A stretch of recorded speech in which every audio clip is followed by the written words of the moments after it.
What is clearly happening in our thinking is that we should not be just asking questions whether a final product is of good quality. It's like the medicine production.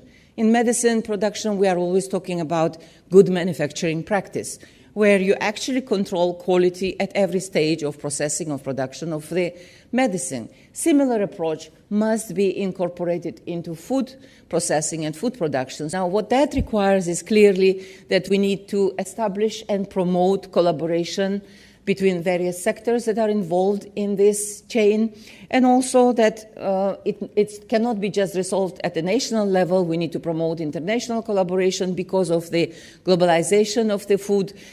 Food is moving. It has a lot of economic implications also. So there are many processes, starting from the growing the vegetable in the field to the highly sophisticated regulatory mechanisms and standard setting, which need to be endorsed also. Food safety refers to controlling hazards that make food injurious to health. These hazards may arise across the food safety chain. Thus, food safety covers a wide spectrum of issues such as genetically modified foods, growth promoters used in poultry and horticulture industry, food adulteration using inedible, often toxic chemicals, unsafe water used in marketplaces, and unhygienic food storage and handling by the consumers. Prevention and containment of adverse health impacts resulting from these challenges calls for effective public health action.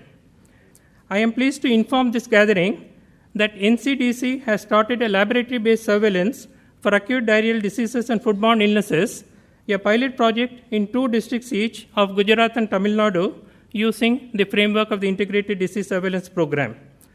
Following the success of this pilot project, we plan to expand the implementation across the country in a phased manner from this year. If we go back not too far, just about 3 to 4 decades back, then we find that the food safety chain, what we are talking today at that time, was extremely small. Food was produced locally, it was consumed locally, and therefore, in the entire process of production to consumption, there were very little stages where the chances of contamination existed. But what has changed in a couple of decades? The production pattern has changed, consumption pattern has changed, and lifestyle has changed. So today, what is produced in India is consumed in over 200 countries across the world. And what is produced in various countries farthest from India may be consumed in India. Last year, India exported approximately 43 billion US dollar worth of products, agricultural products, to various countries, which is roughly about 250,000 crore worth of products. And ultimately, these products are being consumed somewhere or the other. Yes, all what is being exported, by and large, is going to most regulated world markets. Most of this export is going to the regulated markets because that is where the value realization exists. And therefore, all exporters conform to one of the most stringent inspection and certification requirements in India. And that is how they are able to access those markets. But can we have same standards across? It's a question which is highly debatable, but yes, we have to move gradually in that direction. It is our professed policy to promote non-chemical methods and management practices to deal with our pests. Recently, we have revised some very old package of practices which we had been advocating among our farming community. About 69 crops have been, the package of practices have been revised. And now we are pushing this to the state governments, to a farming community, to dealers, etc., across the spectrum, to see that chemical pesticide remains a measure of the last resort. There are n number of possibilities. For instance, there are cultural practices, there are mechanical practices, use of biopesticides, use of bioagents, insects, for instance, can be used to tackle pest problem. So these are different options that we are exploring, and very soon we will try and get accreditation for the GAP protocols which we have developed. We understand that in the village setting, it is the pesticide dealer who enjoys the maximum credibility with the farmer. Our extension has its challenges. We have not been able to reach each and every farmer at the time of crisis. So what the farmer does is goes to the nearest shop, and whatever advice he receives from the pesticide dealer, which may not be very well informed, is what he actually practices. So we have written to about 2 lakh registered pesticide dealers across the country, telling them the measures that they need to take, the responsibilities, and the kind of important role that they play in our society. Action is required at every link of the food chain. What we sow, how we sow, what we grow, how we grow, what we eat, how we cook, how we serve, how we store, how much do we eat, how we legislate, regulate, monitor. All these aspects are critical. That we have interesting times ahead. We need to tighten our seatbelts. There's no one pilot. We know the direction where we are going, but we must act in concert.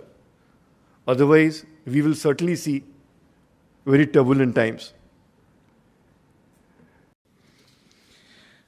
As against 377 standards, which we believe cater to 90% of the volume of food consumed in India, and close to 11,000 additive standards harmonization process having been completed, now we are getting on to the job of bringing in more and more vertical standards. Those standard setting takes its own time.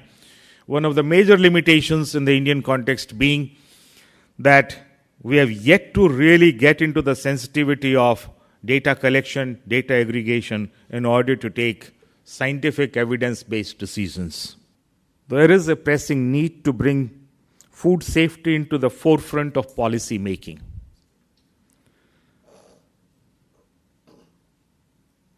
If we want to begin a dialogue on importance of food safety for health and development in right earnest, if I may say so, if I may take the liberty of saying so, that every penny invested in safe and healthy food is a corresponding reduction in every penny required to be spent on healthcare. So any investment on food safety is worth more than its value in terms of saving of the money at a subsequent stage. And in this process, the most important stakeholder remains the consumer. We believe that consumer education awareness has to take as much importance and significance in this whole system that as a stakeholder, consumers create that pressure group which makes all other stakeholders perform better in this environment. We were fighting so many years for communicable disease. Now we have to fight for non-communicable disease, which we are not known for that. But now we are fighting because of this problem which is coming to the India. And now our children who are becoming the young 10 years, 15 years have a lots of obesity. And this is going to cause a lots of problem. And our country has become the diabetic, like 6.5% of the people are suffering from diabetes. But now the 40% of the population stay in urban population.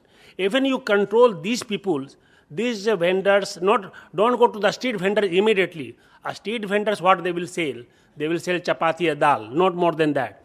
Go to the biggest, where the people eat more saturated fat, more salty foods, and more adulterated foods to make it more tasty. So that has to be regulated first, rather than a street vendor to be regulated, because they hardly sell anything on the streets.